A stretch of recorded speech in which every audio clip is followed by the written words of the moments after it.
Battery factories don't want you to know about this. Hey guys, you've probably been through this before. When you need to use some battery-powered device, like the TV remote, video game, or radio controller, but when you try to turn it on, you realize the battery is dead. Right now I need to use the scale, but these batteries are not working anymore. I already checked it here and I don't have any spare batteries.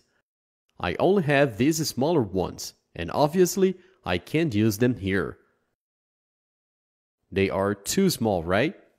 And maybe this happens on a Sunday or holiday and you just can buy new batteries. And that really sucks, right? You just can use the device.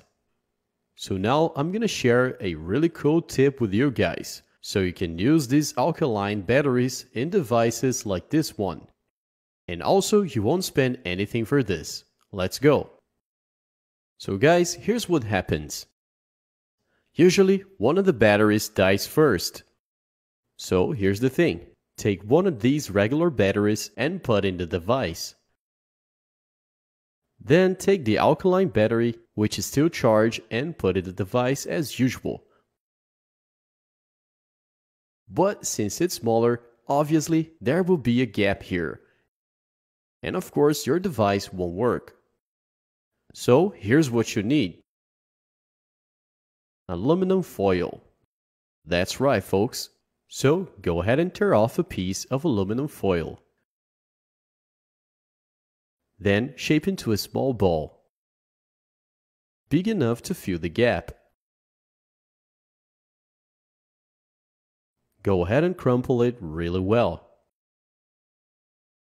Then take the device and place the aluminum foil ball right here. See how it fits in nicely? And it stays in place? That's exactly what we need, okay? And look, our device is working now. That's amazing. See?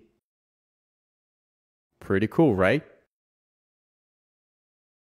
And guys, there's no trick here. Here's the regular battery. I'll remove the little ball and it will stop working, right? And if it doesn't work, you can still try with the other battery. As I mentioned before, one of them dies first. But if it still doesn't work with either of them, you can also use two alkaline batteries. That's right. First, go ahead and position them as usual. But in this case, you just need a bigger ball of aluminum foil, since the space to fill here is larger. So let's place it here, secure it nicely, and there you have it. Our device is working perfectly with the two alkaline batteries. And that's pretty cool, guys. It's a very simple tip, but many people don't know about it. So if you have alkaline batteries, you can also use them in devices that normally require these larger batteries. Just use aluminum foil, alright?